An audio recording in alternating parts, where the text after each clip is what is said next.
ओम ब्रह्म सत्यम सर्वाधार सतगुरु हृदय कमल विराज रहे। निज आत्म सत स्वरूप उमड़े भाव अंतस में मन बाणी आते अनूप। सतगुरु हृदय कमल विराज रहे। निज आत्म सत स्वरूप उमड़े भाव अंतस में बन वाणी आते अनूप। तत्ज्ञानी सतपुरुष को बंदिए बारंबार मंगत नजर निहाल तिन पल में करें उद्धार। तत्ज्ञानी सतपुरुष को बंदिए बारंबार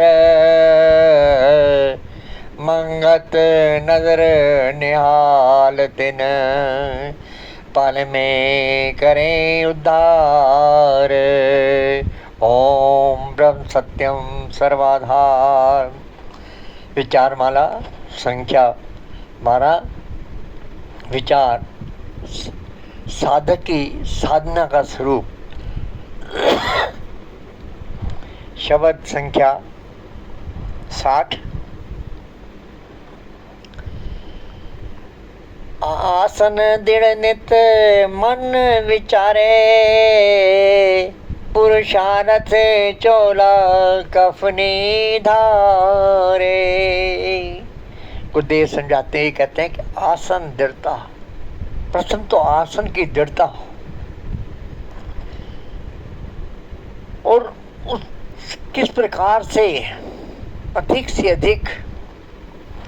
सिमरन पर बैठा जाए,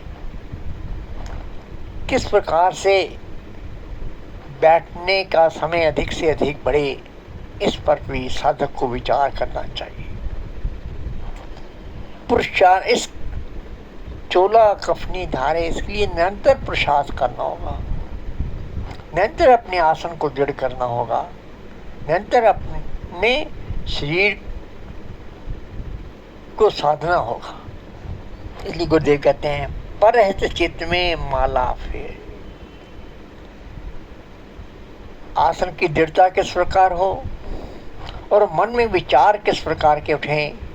मन में हमेशा दूसरों के हित के विचार हों, दूसरों के हित की चिंता हो और साथ में जो गुरु के द्वारा दिया हुआ शब्द है, नाम रूपी शब्द हो, उसका सिमरन करने से मन जब अंतर्मुख एकाग्र होता है तो बाहर के द्वंद्वों से बच के अनेक सुखों को प्राप्त करता है, शांति को प्राप्त करता है। एकांत बाजार में नित रमाए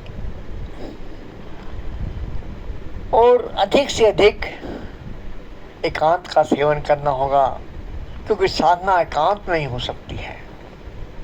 साधना विघ्न वाले स्थानों पर नहीं हो सकती, जहाँ कभी भी किसी प्रकार का विघ्न हो सकता है। इसलिए अधिक से अधिक ऐसे स्थान को साधक प्रयोग करे, ऐसे स्थान पर साधक अपना प्रवास करे जहाँ अधिक से अधिक उसको एकांत मिल सके। अमृत शब्द का भोग समाए, जहाँ वो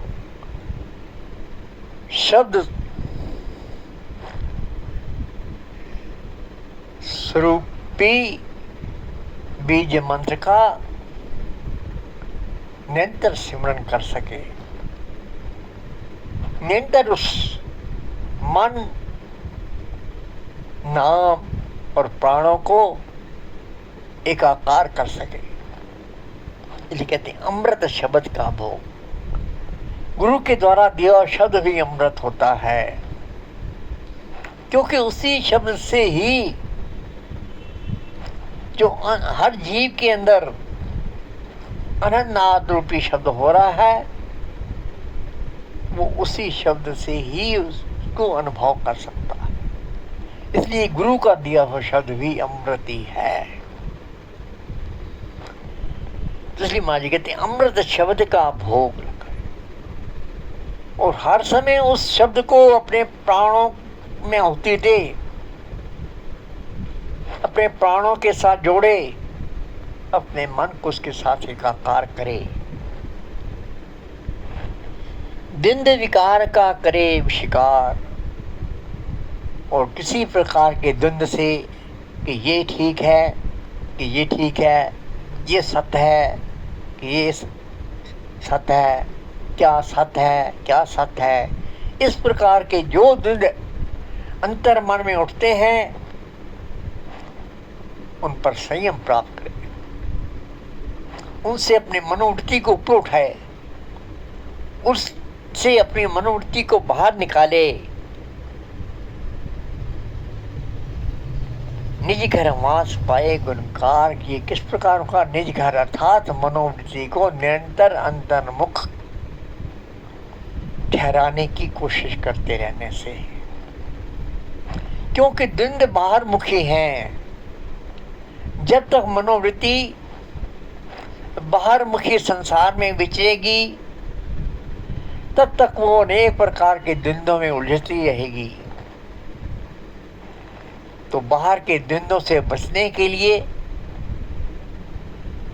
बाहर के द्वंद्वों के जाल से निकलने के लिए अपनी मनोवृत्ति को हर समय अंतर्मुख एकाग्र करना होगा।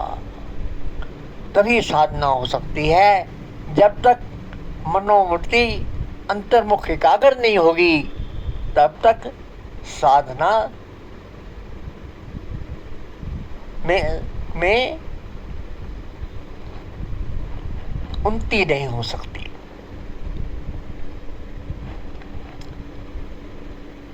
कर्म भ्रम की बुर्ज उड़ाई। बाहर जो संसार में कर्मों की दौड़ है, ये करूँगा तो ये प्राप्त होगा, ये करने से ये सुख प्राप्त, ये वस्तु प्राप्त होगी तो ये सुख होगा। ये जो सुखों का, बाहर के भोगों का भ्रम जो है, भोगों में सुख का जो भ्रम है, उसके लिए जो नाना प्रकार के कर्मों की दौड़ है, उससे माँ जी कहते हैं कर्म भ्रम की बुर्ज उठाए, अर्थात अपने कर्मों पर संयम प्राप्त करे। कर्मों की दौड़ से मनोवृत्ति को संयम करे। गोला ज्ञान सत्य चलाए। विचार पूर्वक तत्व ज्ञान का विचार करते हुए कि संसार के कर्मों में, संसार की दौड़ में, संसार के भोगों में कोई सुख नहीं है। क्यों कि जिसके लिए कर्मों की दौड़ लगी हुई है, जिस शरीर के लिए, वो शरीर भी असत्य है।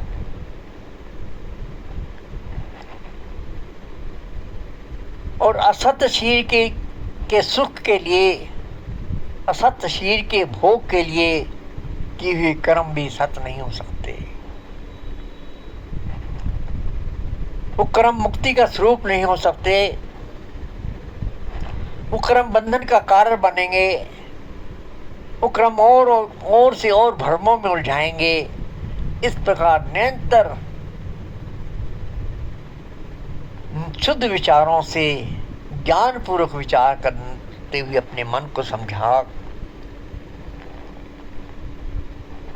विचारों के तेज से मन के संकल्पों को पर संयम प्राप्त करे। श्री दुहाई नगर के बीच चोर चतर गए सब मुख मीच, नींद से हासन पुरुष निर्वाण करे हुकूमत तीन जहां। तब अंतर्मुख आभास होगा कि जो ये चोर हैं, 5 चोर, काम क्रोध लोभ मोह अहंकार, जो अंतर्मन का चैन चुराते हैं, जो अंतर्मुख शांति चुराते हैं,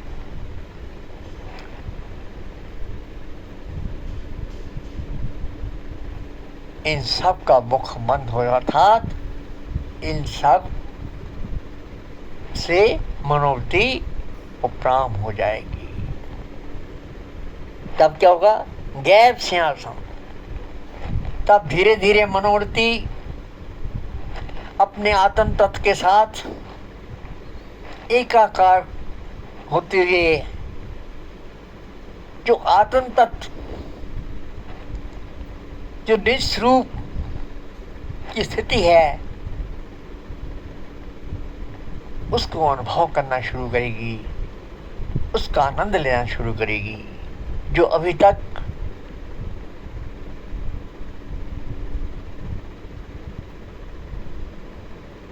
अंधकार में थी, अज्ञान के पर्दे के पीछे छिपी हुई थी, वो स्थिति धीरे धीरे साधक को प्राप्त होने लगेगी। और तब तीन जहां धीरे धीरे तीनों जहानों को पर उसकी अर्थात जागृत, स्वप्न और सुषुप्ति तीनों अवस्थाओं पर उसकी पकड़ बनने लगी।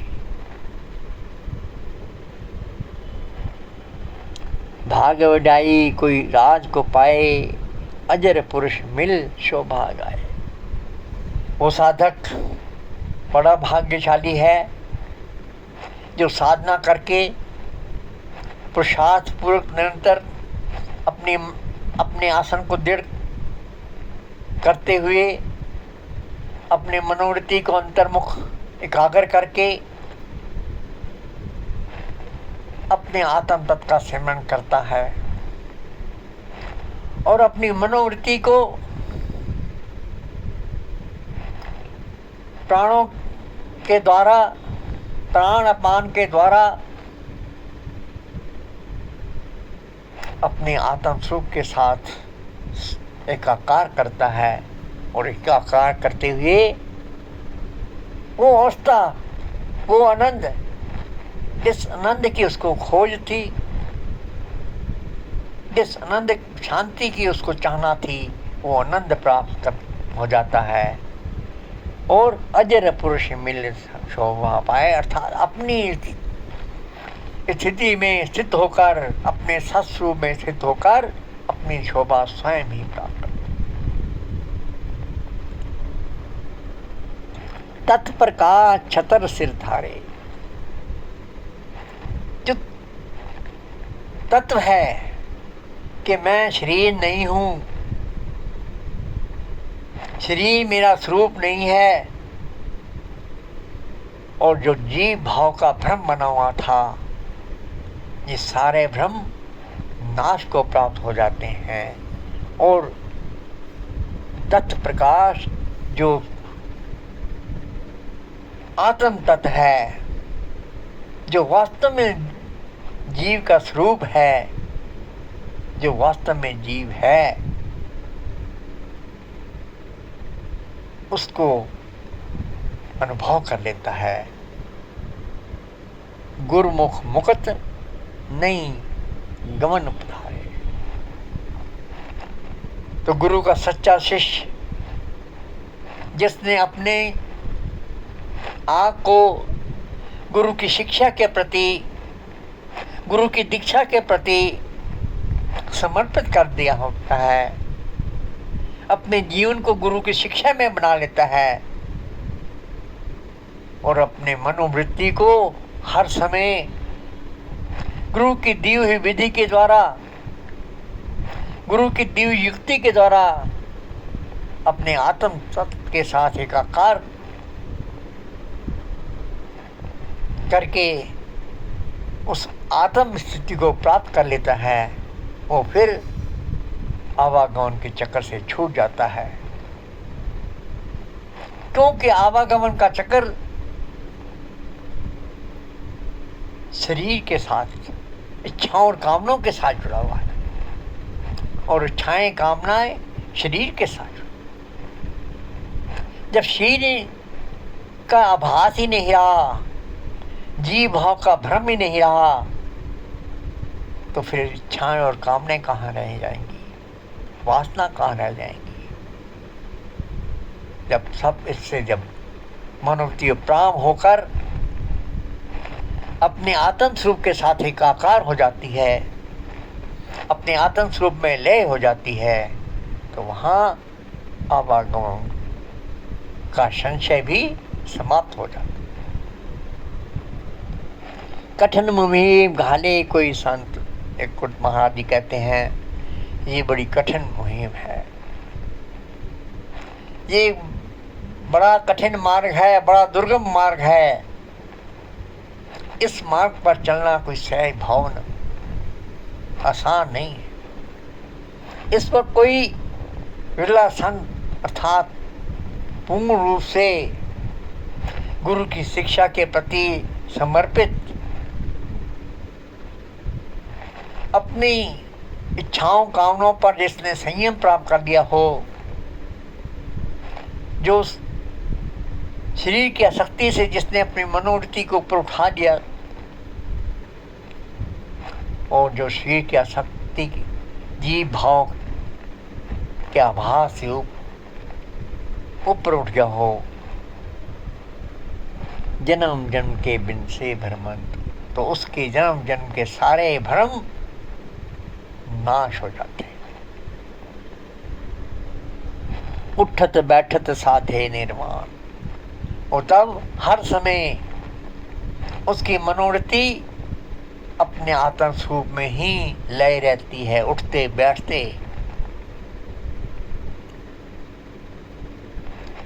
वो उसकी मनोवृत्ति हर समय अपने आत्म तत्व में ही लय रहती है। दुर्लभ जीवन गुरुमुख परमान, ऐसा दुर्लभ जीवन कोई सच्चा, यहाँ गुरुमुख का हम सच्चे साधक के रूप में, कि कोई सच्चा साधक जिसने पूर्ण पुरुषार्थ से, पूर्ण प्रयास से, पूरी लगन से अपने लक्ष्य को प्राप्त किया हो, वो वही उठते बैठते हर समय अपनी मनोवृत्ति को अपने आत्म स्वरूप में ही ले, यानी हर समय वो आत्म में ही होकर विचरता है। उठते बैठते ही वो स्वयं में स्वयं ही होके विचरता है। नित्य ही राखे सत की ओर, और हर समय उसकी मनोवृत्ति अपने आत्म स्वरूप के साथ ही संयुक्त रहती है। काल कर्म की नहीं लागे चोट, और इस तब क्यों काल कर्म तो शरीर में है, काल कर्म तो संसार में है। जब शरीर ही नहीं रहा, संसार का भास ही नहीं रहा, तो फिर वहाँ काल और कर्म कहाँ से रहेंगे। तब वो करते हुए भी नहीं करता, और ना करते हुए भी वो करता।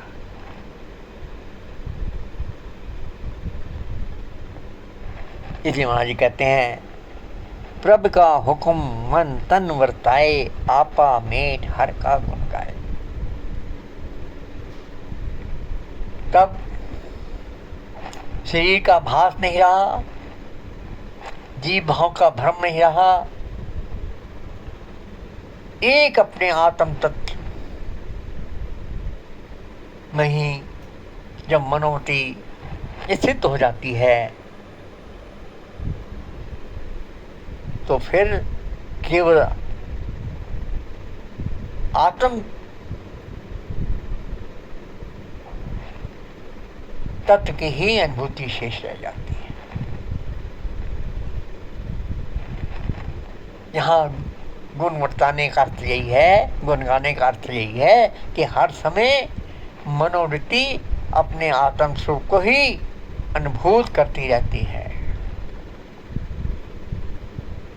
वहाँ शरीर की चर्चा नहीं होती, संसार की चर्चा नहीं होती, चर्चा भी होती है तो अपने आत्म स्वरूप भी होती है।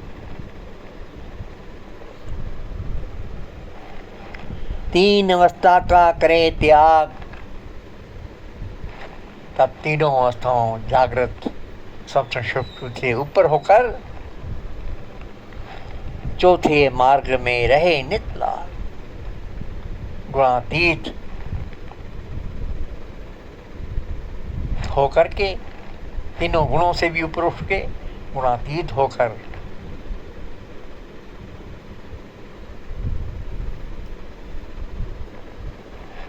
विचरता है।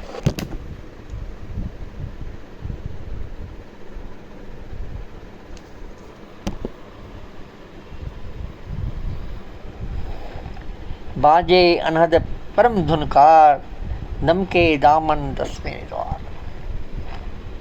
तब अंतर नाद शब्द की गुंजार होती है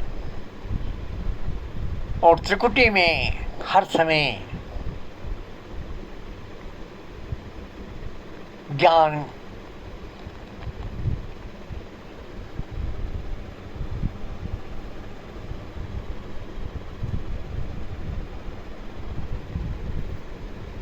का प्रकाश, अपने आत्म स्वरूप का प्रकाश रहता है।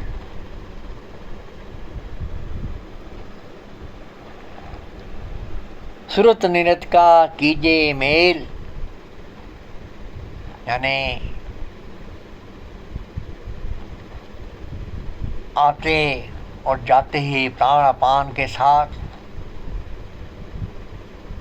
मनोवृत्ति संयुक्त होकर अपने आत्म स्वरूप के साथ एकाकार हो जाते, मर के जीवे पावे करते हुए, एकाकार करते हुए सारी इच्छाओं कामनाओं से ऊपर उठकर, जिस पर क्योंकि मुर्दे के लिए कोई भी इच्छा नहीं होती, कोई भी कामना नहीं होती, मुर्दे के ऊपर 50 रुपए की चादर चाह दो या 5000 की चाह दो, उसको कोई अंतर नहीं पड़ता। इसी प्रकार जो साधक अपने प्राण अपान को साध कर अपनी मनोवृत्ति को प्राण अपान के साथ एकाकार करके गुरु के दिए शब्द के साथ अंतर शब्द को अनुभव कर लेता है, वो तभी अनुभव कर पाता है जबकि संसार की सारी कामनाओं इच्छाओं से उपराम हो जाता है। कोई इच्छा नहीं रहती, कोई कामना नहीं रह जाती।